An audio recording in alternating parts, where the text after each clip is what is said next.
I was trying to join on my computer, but now I guess I'm on the phone, so that's See, all good. you trying to be too sophisticated. This is All my right. Hey, Seymour project on the go. This ain't sexy. This all is right. just all right. Yeah. Let's See, make it happen. let's All right. All right. Give me a take second. your time because now people will There know we it's not go. me.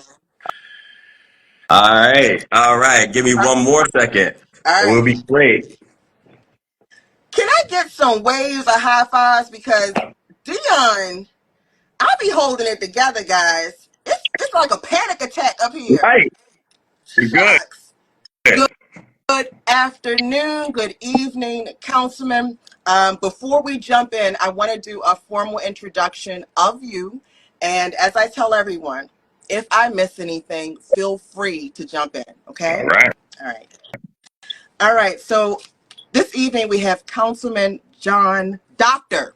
And that's another thing. I want to apologize to you because in our promos, we had Councilman John Bullock. And I'm like, man, we got to put some respect on that man's name. That's a doctor, right? So, Councilman Dr. John Bullock, he represents West and Southwest Baltimore, born in West Philadelphia, born and raised on the playground. You know, I had to go there. It's, I had to go there. that's real. Um, there, he witnessed firsthand the devastation of the war on drugs, and he took that as he dedicated his life to how could he change this. He dedicated his life to urban renewal and political and community engagement. He received a full scholarship to Hampton, graduated, got a master's, then turned around and got his doctorate from the University of Maryland in political science. And he is also a professor at Towson, Urban Government and Politics one class, and then the other one is Metropolitan Studies. Right? Am I Yep. doing good? You got it. So what we know is that we're dealing with a very smart man. So that means that the questions you can trust the source. Councilman, welcome. Hey, thank you so much. Great to be with you. I love the work you're doing and amplifying all the things that happen in our great city. You're the best. All right. Now, before we jump into the meat of our conversation, which is my home, West Baltimore, and talking about the redevelopment of the highway to nowhere. But as I tell everyone, I don't consider myself a journalist. I'm a curious storyteller that believes that the best solutions come from the people with the most lived experience. It just seems that the tables that I'm sitting at, those people don't appear. So how can we ensure that the public is aware enough to even ask a questions? But we're going to start with a speed round of questions for you, All Councilman. right. All right, so it's going to come at you fast. Just give it to me as it comes. You ready? Texting or talking? Oh, talking. Crab cakes, fried or broiled? Ooh, broiled. Broiled. Okay. Your favorite city in the U.S. besides Baltimore and Philly? Besides Baltimore and Philly? Ooh, besides Baltimore and Philly, it's a toss up between DC and New York. Uh, you, you keep it in the area, don't you? Okay. Yo, East Um, Coast. Name one song you listen to when you're trying to get pumped. You're trying to get amped. Like, "Urgh." Come on, you know you Rock got someone on that Boys. playlist. Rock, Say again. Rock Boys. Yo, hey. All right. We're in the building tonight. Little Jay-Z. Yeah, yeah, yeah. Okay. What talent would people be surprised that you have? Okay, so everybody knows I'm a runner, so that's Yeah. what I will say is that some of my people from Hampton know this, but I did sing in the gospel choir and university choir for 3 years of a baritone. We'll do a little ditty at the end because I love to sing. Oh, yeah. If you could hang out with one animated character, who would it be? Oh man, one animated character. You know, the one that comes to mind is Bugs Bunny. That was my guy back in the day, and he caused so much mischief. Yeah, I loved his wittiness. That good trouble. Mhm. That was before the yeah, that was Bunny. Okay, last one for you. If you had 25 hours in a day, what would you do with that extra hour? I would spend more time with my kids. I mean, the reality is that they come with me. My sons come with me to so many things that I do, but having a little bit more time, that'd be great. Then I think this is a perfect way to segue because I gave you a call because I was driving. So my parents live. I grew up in Sandtown, Winchester, and then we moved over to Stricker and Saratoga when they built these affordable homes. So that was in the late '80s. A few weeks ago, we were driving through the neighborhood, and I was too far over on the left, so I had to wind up taking the highway. I didn't want to, but I wound up taking it. And I'm explaining to my sons, where we are. So what I like to do is set up what I said to them to give a background of the highway to nowhere, but allow you to fill in the context. Okay. So for me, when I'm talking to the boys, I'm like, well, mommy grew up around here, and before mommy was born, there was the government came and they knocked on doors throughout West Baltimore and told them that, they have to build this highway and we'll give you money for your home, but either way, you've got to go. This was not something that people embraced. At that time, West Baltimore, if you want to compare it to, it's like a Harlem in New York. Like this was before desegregation. So you had everyone there, the doctors, the lawyers, the entertainers. It was a great melting pot. And when that highway came, it was the equivalent of taking the spine out of a body. And there was fights and there was protest. And over time, they were able to get this stopped because they were thinking about the environmental. Like here it is, you had this highway, fumes, no trees, it's toxic. And they were like, okay, we're going to stop. But that was the thing. They stopped and left behind this, what is it, mile and a half of concrete and emptiness and a lot of potholes. I just want to note that to you because my car, I was pissed by the time I got to Martin Luther King. Correct me. How do you frame the highway to nowhere? A lot of what you said, and I'll add a little bit more to it. So again, there are so many people whose lives were just disrupted by this highway. And this kind of projects, this is not just about a Baltimore thing. You saw this in other cities around the country. One of the points that I will make is that highway, as constructed in Baltimore, is reflective of some of the things that happened in New York City. And so if you're familiar with New York City, one of the planners, Bob Moses, was one of the people who was responsible for the Triborough Bridge, Cross Bronx Expressway, Jones Beach, a lot of things like that. And so what you see is the destruction of neighborhoods. He was actually the mastermind behind Highway to Nowhere here in Baltimore. Okay, so let me pause you for a second because I want to read this. All right, this is a quote that I found directly from Robert Moses. I raised my stein to the builder who can remove ghettos without moving people, as I hail a chef who can make omelets without breaking eggs. And I was like, whoa, let me read that again because I really want this to flow. I raised my stein, that's a cup, okay? I raised my glass to the builder who can remove ghettos without moving people, as I hail the chef who can make omelets without breaking eggs. This is the father of American urban renewal planning. And you're saying that this was the mastermind behind what we see today. Yes. And actually, it would have gone much further into the city had it not been stopped for environmental reasons and also community organizing and activism reasons. But the reality is that in urban America, it was seen as these are obstacles. We're going to go through the areas of least resistance, read black neighborhoods, ethnic white neighborhoods. And so in this case, you see just the running through these neighborhoods. I will say this. If you look at what happened in New York City in terms of the Cross Bronx Expressway, you look at, hip hop being born in New York City, a lot of that was out of the devastation that happened with neighborhoods that were totally cleared out. Now, as far as the neighborhoods, we're talking about over 900 houses. We're talking about 50 or so businesses. We're talking about churches that were moved, that were demolished. We're talking about the fact that routines were interrupted. So the ability to walk across the street or walk to your neighbor's house or your friend's house or your cousin's house is totally unavailable at this point. Even now, you can see a highway through the middle of a neighborhood that has about a 50-mile-per-hour speed limit, yet people still try to cross there because it should be a neighborhood connection. Not only do you mention, the environmental aspects, the noise as well, but again, it really just tore asunder a neighborhood that was thriving. building. People talk about, again, being able to shop in their neighborhoods, have a dollar circulate in their neighborhoods, and the reality that wasn't there. I do some organizing with folks who were living in the community at the time and advocating for what could be in the future. But this is something that we deal with. The Franklin and Mulberry corridor, that less than 2 mile stretch. That's why we call it the highway to nowhere, because it was supposed to connect suburban communities with the downtown core. Yet the downtown spur never happened to go through Inner Harbor and all that. So with that, I'm trying to paint the picture here, because this was before I was born. So by the time I moved over to Strickland, Saratoga, I'm about between 8 and 10, right? So let's say that I remember looking at the overpass.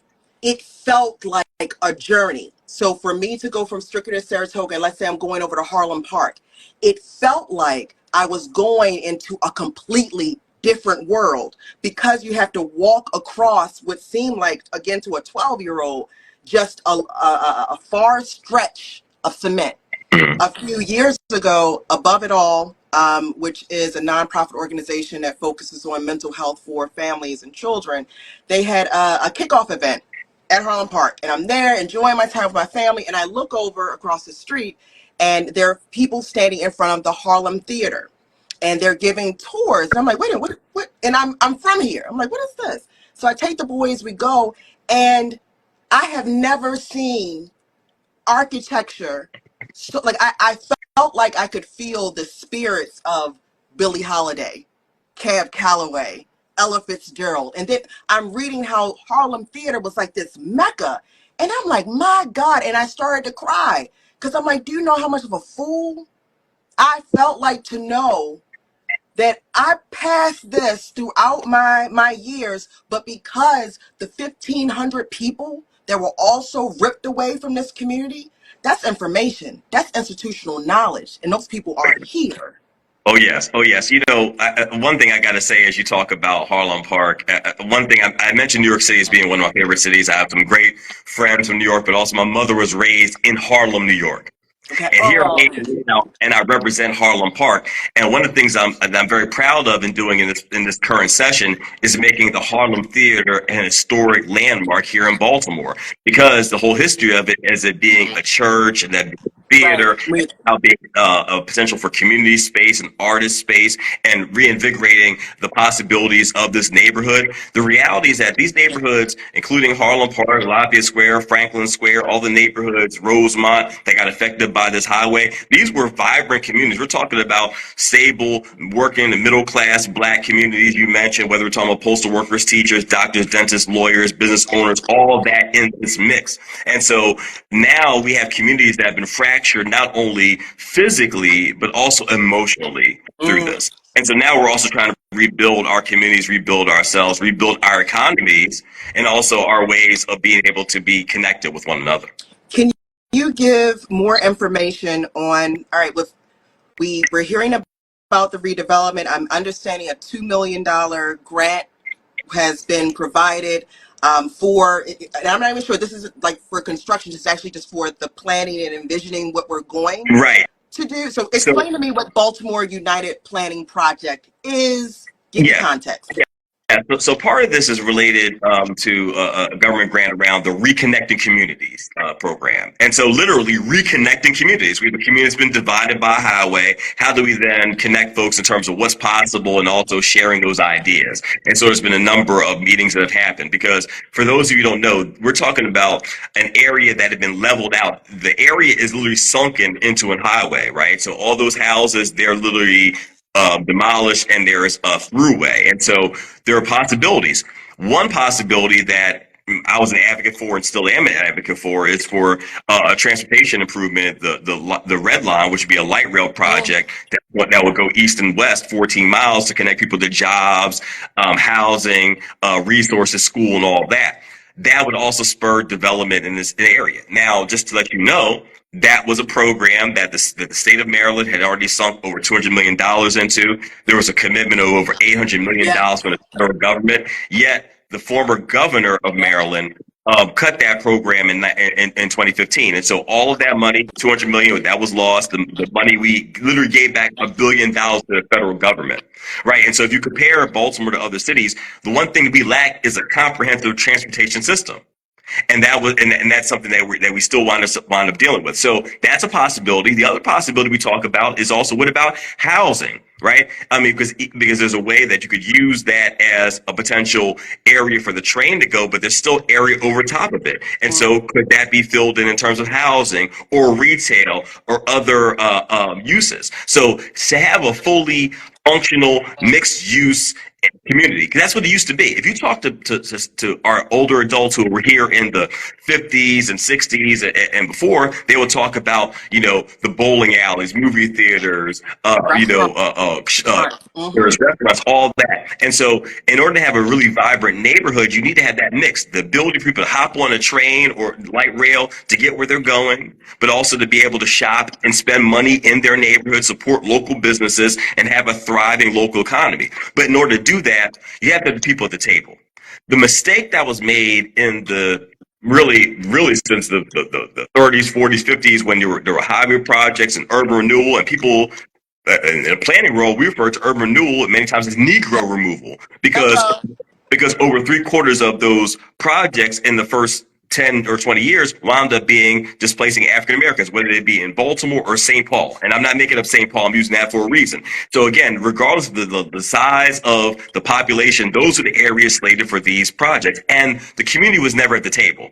So if you want to right that wrong, you have to have community members at the table planning their future, right? So again, if it's going to be affecting them, they need to be at the table. We need to be at the table. And that's why this community engagement process is so important, because we need to have folks engaged in what's happening directly in their communities. And this is a project that, I spent 18 months working on back in 2011, something that we're still dealing with now. And there's a lot of possibility, especially given our current governor. Yeah. This area is so important to me. When we were connecting with Governor Moore when he was a candidate, if you look in the records, my video with him was at the West Baltimore MARC station, an area that has been devastated by the highway of Franklin and Mulberry, but also an opportunity to reimagine transportation. And I think we're at that place where we have now the city, the state, and the federal government who seem to be in lockstep about the possibility for reengaging communities. Now, let me ask you, because through my work with Audacity, that is a major focus, is how do you facilitate those tough conversations and listening to those, putting your bias aside and truly listening to the people with the most lived experience to create sustainable solutions. That sounds beautiful, but I recently wrote a short, I guess it's like a plea, and thinking about the redevelopment of Harbor Place. I look at this, the Highway to Nowhere, as another opportunity where everyone can agree that this was not a great idea and that there is so much opportunity and possibility here. That's a uniting factor that brings folks to the table. But there always seems to be some type of glitch where in between that process, it turns from revitalization to gentrification. Mhm. What tools, what process, what people are in place to ensure that West Baltimore, the old West Baltimore, is renewed into a new Baltimore in which the legacy folks can reap the benefit? So I love the question. I love the question as someone who's from the neighborhood, lives in neighborhoods. The reality is, I get calls, and many people in the city and other cities, I would say, also get calls about, can we buy your property? Because people are trying to snatch up many of these properties in urban neighborhoods in our cities because they think they can make a buck. Right? I mean, there are developers who their only goal is really to make a dollar, to flip some houses, gentrify the hood. The reality, though, is we need those legacy residents to make sure that they're here. So that means, yes, investing in your property, not selling, but also, let me be really clear with you. I've dealt with recent, deaths in my family. Having a will is so important for our people, because a lot of times what happens is someone passes away, there's no will, there's no clear title to the property winds up going into tax sale, or winds up having the taxes not being paid. Some developer comes to snatch it up at auction or a tax sale. Mm-hmm. And they wind up flipping it for their own purposes and their own, profit. So one is make sure our ducks are in order, right? So again, having your will, having all that kind of stuff, but also understanding that people are trying to buy your property, whatever they're offering to you now for, it's worth much more. So don't sell cheap, because the reality is folks are trying to buy. The way people make profit in America is they buy low and sell high. So a lot of times we're looking to buy these properties that are near the highway, near potential development sites, and to take advantage of that. So that's just being aware is a part of it, but also understanding that our neighborhoods have value. They've always had value. They might have been perceived as undervalued, but the reality is the housing stock is strong. We have historic neighborhoods. The house I live in, right now, is built in 1927, and I can tell you the stories that we hear from folks when they talk about the neighborhood transition from all white to all black, and looking at everything that's happened there. So there's so much history that's wrapped in here. So it's a valuable place to be. And if it wasn't valuable, people wouldn't want to be here. So how long should what type of timeline, process, back plan is being discussed right now? So the grant's been received. Again, I want to understand the role of the Baltimore United Planning Project, so that we know how to get in contact. How do we, become a part of meetings? So Right. can you? So I know there have been a number of meetings that have happened in the past, and they will still keep going on in the next year and a half. As far as what happens with the location, that's still up in the air.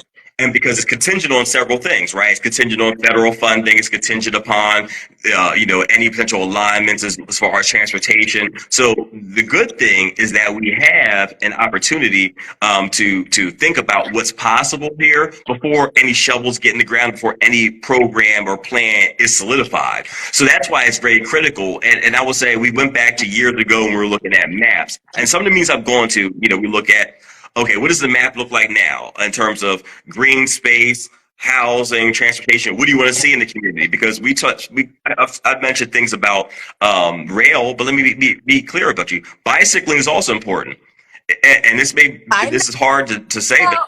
And here I have a smirk on my face, only because my husband and boys know how I am when I'm driving, and these white poles are like, I feel like I am trying to color within lines in order to get to the grocery store. But help me. I get it. Go ahead, Dr. Yeah, Bullock. I'll tell you. So I'm not an avid bicyclist. I have some colleagues, some friends who do that. But the point that I want to make is because of this highway, people drive ridiculously fast through this area. Literally, this week we had a bicyclist get killed because someone was speeding, running red lights. They're used to this, flying down this highway, and a bicyclist was killed. We have issues with pedestrians. So we're someone rode a bicycle on the I-70. Well, no, think about it. So those who are not familiar with it, we know that 40 intersects with Franklin Street, Right. And so the individual was trying to cross. Got you. Oh, over, Jesus. Oh, yeah. got hit, and we see this. I see people trying to walk across. I see bicyclists. So the speeds are not safe because it's not conducive to living in a neighborhood. Understand this. These highways were not built for the people who live there. They're built for the people who are trying to get through there. And essentially, all it does is shaves off, a couple minutes getting to downtown. But unfortunately, lives were sacrificed, houses, communities were sacrificed as a consequence. So when we start talking about what's possible, yes, we can look at, mass transit, but also walkability, bikeability, open space, green space.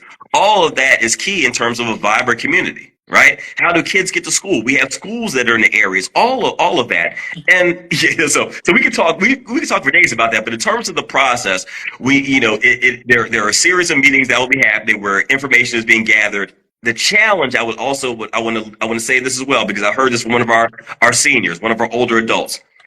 A lot of times, folks in our communities feel studied to death because they participate in this meeting and that meeting and this meeting and that meeting, and they feel like they're just talking. Right. So that's part of it. And again, if we start looking at this, bicycling doesn't seem to be a desired feature in the neighborhood, or the people in that neighborhood asking for the survey for feedback. So here's what's interesting. And I'm glad you mentioned this because, like I said, I'm not a bicyclist. There are bicyclists that come through there. But like I said, unfortunately, that death kind of highlighted some of the challenge in that area. but it hasn't come up as one of the more present issue or pressing issues. But it's also an age factor too, because and I think about this when I talk to my students, right? So I have students who are 20 years younger than me. I have seniors who are 20 years older than me. Right. Yeah, the seniors are not really looking at biking. I'm not looking at biking as much, but some of the younger people are. And so I think that's when we start looking at that feedback and what that looks like, because you don't want to then have one constituency be advantage to the disadvantage of others. Especially if you want a growing city, like the idea we're losing population, but one thing that I've noticed with us being a college town, we have such a great opportunity for these students that come to Baltimore for 4 years, getting this information and knowledge, and then them leaving. It's taking away resources versus them wanting to stay. So that I can definitely understand that point. If you could talk a little bit more, because the reason that we do these on-the-go conversations is because there are a lot of these listening sessions and meetings that are happening, and you're working 2 jobs, 3 children. It's not the fact that you don't care about the issues, you literally don't have the time, or you believe that you voted in folks that are serving your best interest. So for the everyday person like my mother, my aunt, what are some key things that they should keep in mind as it relates? How does this affect them? Like, what is it? What should they be aware of? Who should they be following? Because I'm always big about, hey, if there is any resources or I'm really big about our grassroots nonprofit organizations, because I truly do believe, and I have been told through my own study, that the people of Baltimore rely and believe the grassroots organizations because they're close, they're of what they are working to fix. Yes. So what suggestions could you offer to people who, look, I want to be more engaged, Councilman, I got a lot going on, so if you can give me like a little cheat sheet, I'd appreciate it. Well, one of the groups that I really, and you mentioned grassroots, and yeah, I got to mention this, the Transit Equity Coalition, Baltimore Transit Equity Coalition, and that is spearheaded by Sam Jordan and Glenn Smith. Now, Minister Glenn Smith actually grew up in the neighborhood and was displaced by the highway. Right. And so he's been an advocate, and I've done community work with him for years. And Sam Jordan, I just talked to last night. And one of the things that, we're looking at in the coming weeks is also actions and activities to then spur the city and the state to support transit in the area and the red line. So again, there are things that are happening. There's some rallies, there's some marches. So Baltimore Transit Equity Coalition, that's the one to look at. You mentioned the West Baltimore United. Again, sometimes there are things online. We know everybody's not online. I would say also your neighborhood associations too, if they're meeting, kind of plugging in with some of these folks, your churches. What I'm trying to get even the city and the state and other actors to do is also to engage with our neighborhoods through the churches, through grassroots organizations, because they have their ear to the ground, right? And they can talk to them. And I think that's the important piece. Oftentimes, you'll see a meeting happen, but people didn't know about the meeting. So one thing that we're trying to work on is also, even it may sound dated to some, but even paper flyers, letting people know that, hey, this thing is coming, right? There's a meeting coming up, and your voice is welcomed, and actually your voice is needed at the table. And again, go ahead, I'm sorry. No, it's still a work in progress. So again, suggestions. I know some people have put, some things in the chat. All this kind of stuff is helpful in terms of us looking at the future of our communities. Well, I've shared this with you, and I'll put myself out there as I'm always repping, West Side certified. There would be no greater honor than to be able to help in at least the facilitation. What I do know that I'm good at is getting folks into a room and getting authentic information. So as I say to everyone, please call and lean on me, because Baltimore, and we've had this conversation. Hold on, hire squeegee kids to go. So I was about to say. I'm with it. And again, we got to be creative. Okay, so hold up. For people who are watching it, who are going to see this on the video, hire squeegee kids to go knock and pass flyers. This is what we're talking about. Like, go old school. Paper flyers, put them on the cars, knock on the doors. We have nothing, if anything, we need our youth involved so they actually feel like they're a part of this history, of this change. Is not being talked about over them. They're in it. I apologize. I cut you off, Councilman. No, I was just agreeing with you that we have to be creative and use all the tools at our disposal, whether it be, young people who need opportunities, taking advantage of that time. I mean, it's a beautiful thing to be able to do that. So I'm totally open to all of those possibilities. And again, what we see is that also the timing of community meetings, right? So having community meetings that start after 6 p.m. for people that are returning home from long bus rides. Yeah. And that's the reality. I look at also, I'm blessed to be able to go to neighborhood meetings. I bring my sons with me, so I know one of them's online, and so part of it is exposing our young people too. Because we're not in a vacuum, right? I'm in this middle bracket where I can look to the elders, I can look to the young people, and the young people, they're going to inherit these communities, and we need to get them activated as well. Because again, it's going to be the neighborhood that they're going to occupy. So it can't just be one age group. It has to be all of us being engaged, and that might be a really creative way to not only get them in terms of sharing information, but also being part of the process. So and that's the point here. I find that the community engagement work of these major projects are what can be used to spur collaboration and more partnership broadly across the city. Because yes, you're coming for this engagement meeting, but we can make this an event. Like you turn these meetups into experiences which are popping up all over the city, where people are being informed and are now being able to commune with folks that they didn't know they had this connection with.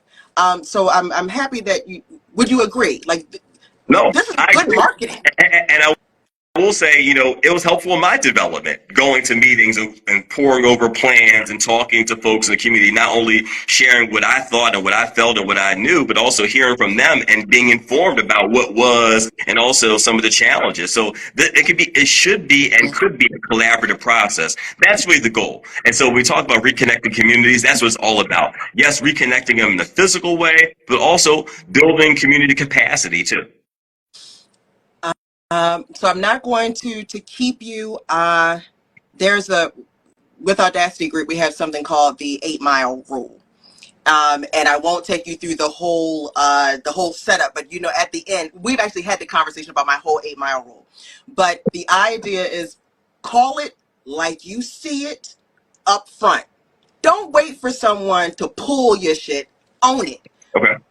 What are those things as we think about West Baltimore moving forward, and you hear from constituents maybe the same complaints or maybe the same arguments? Is there anything that you would like to say here to some of those constant hits that you get as it relates to West Baltimore that you would like to frame for folks?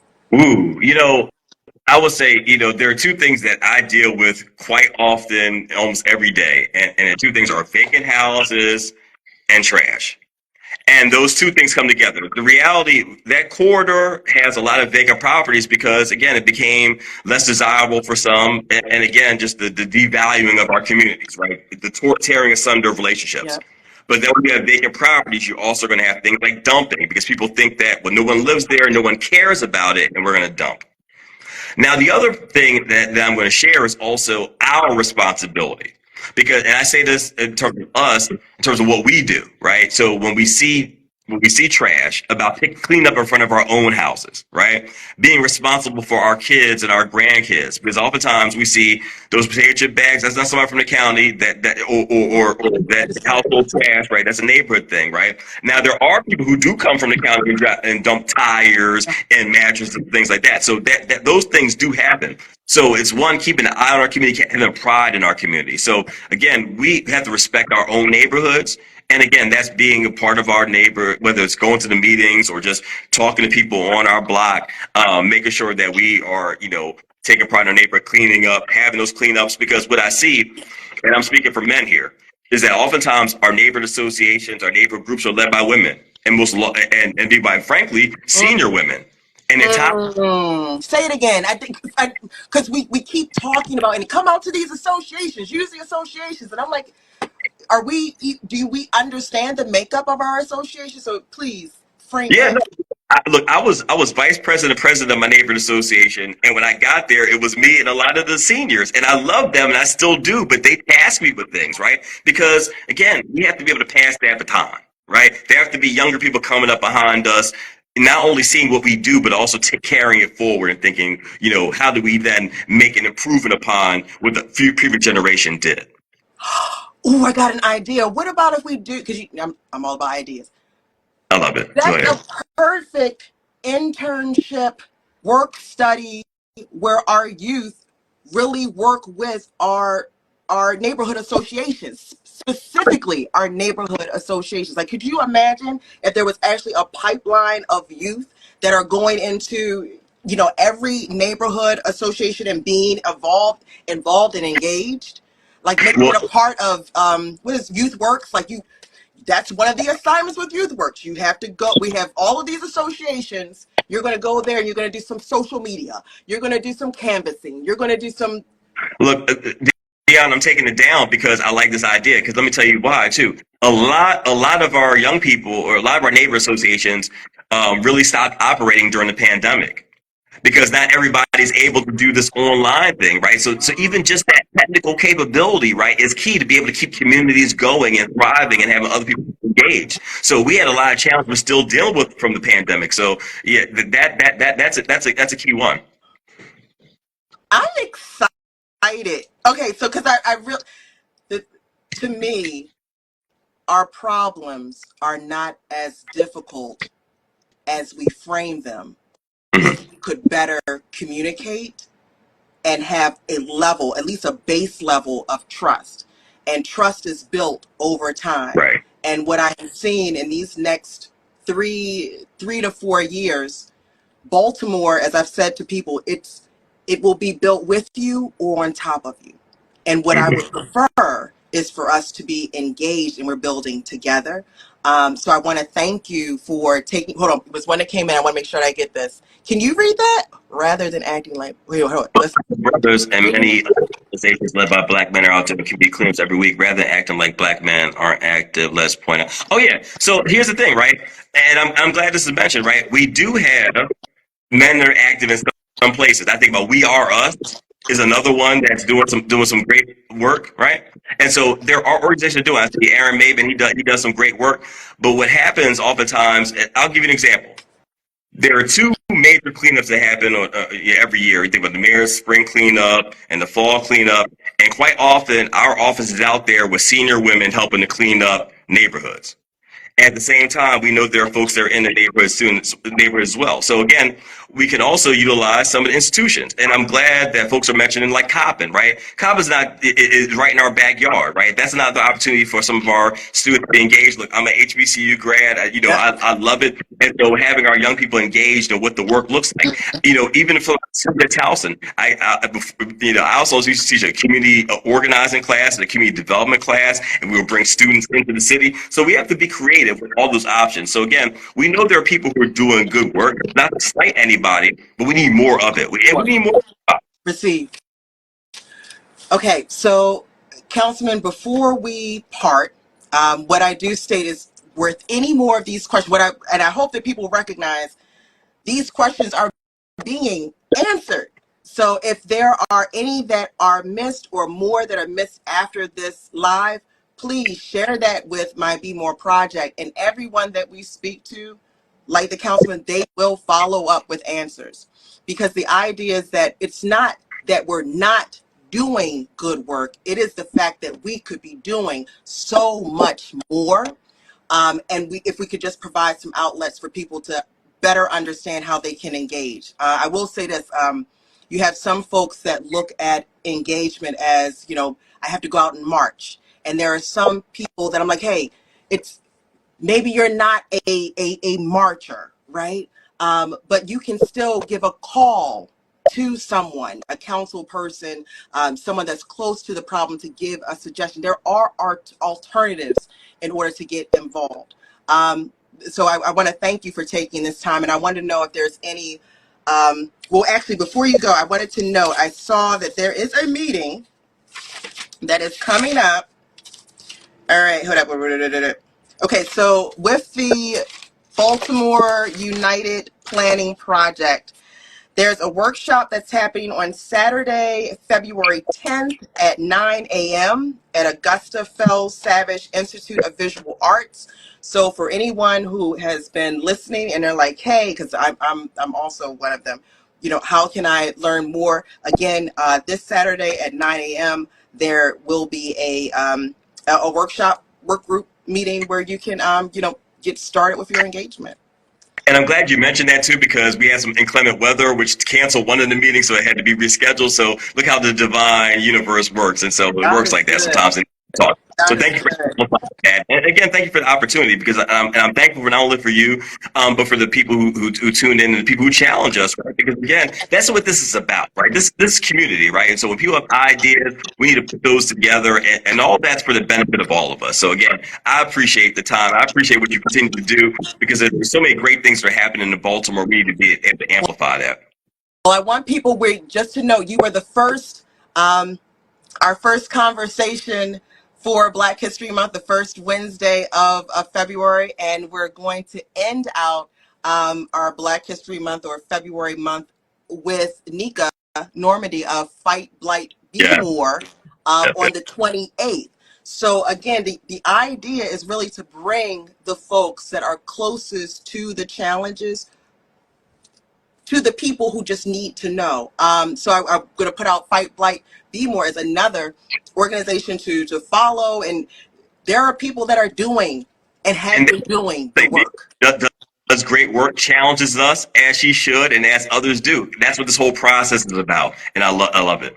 Thank you so much, Thank you. Councilman Dr. John Bullock. You've been here for like 20 Yeah, years, though, right? Like at this. that's yes. Yeah, it's family. Though I will say, my son is a huge Philly lover, and I do see the similarities, specifically from a West Baltimore. Yeah, When I'm there, I can see that there's a vibe or feel that's familiar to me. it's home. Yes. It's, with that, I want to say thank you to everyone, and we will see you again February 28th with Fight Blight Be More. It's going to be a wonderful conversation. Let's go. Bye. Okay.